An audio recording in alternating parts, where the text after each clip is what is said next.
How about squeezing more and more work? Should we do that, or is it better to be like reasonable and just do whatever it needs to be done? Because some people, they just squeeze in as No, much work no. as they can. Well, You that's know how the exactly. market is. Well, that's the thing. Like you I mean, have that's to not our be. approach. Sorry. You have to be. I think somewhere in between, because the window guys are here. Because some people do like to get some ideas. What you talk about is not to push them into that idea.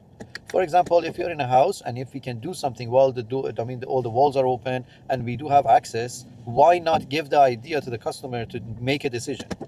We don't want to make that decision for them, right? So it's better we give them the idea. They can make the decision, but it's better to give that idea at the point, because where we give the idea, for example, if something is going to cost at the time $1,000 to do, after it's going to be maybe $5,000 to do. So this way, it's easier for us, and the customer will save up the money.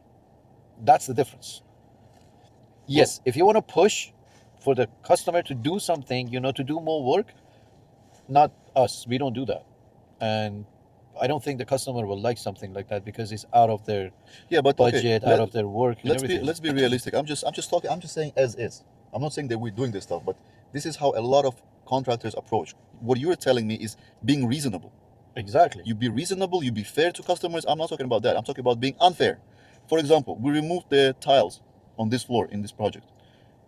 We could see that the plywood is in basically perfect condition. Yes. It's not necessary to replace it. But Yes. the customer doesn't know. The customer is asking us, David, Fred, what should we do? Should we change this plywood? And there's an option for us to basically BS them and tell them, oh yes, it's better to replace it. And maybe we could even find some reasons for it, because there's some old glue on top, maybe it's like a little squeaky, but still we decide to go the honest way. We tell them, no, this plywood must not be replaced, doesn't have to be replaced. We just put extra screws just to make it, a little bit stronger. And then we're going to skim coat everything, self-level, and install the tiles on top of your current subfloor. I mean, this is how we deal, but maybe we're losing. Maybe we should be pushing, changing the insulation, changing all other the drywall, changing the plywood. It depends on the customer. I understand what you're saying. I mean, I don't know, because I don't like that. But that's when you don't get the referrals. Exactly. We invest on referrals. Exactly. All our jobs are referrals, and there is a reason that referrals. Like, that job that we went to. Okay. She is fed up. Exactly. She got quotation from 8 companies. 8 companies. One of them is us. 7 companies are doing exactly what you're saying. So they're pushing her. So she decided to go with us. We didn't push anything. We left everything to her.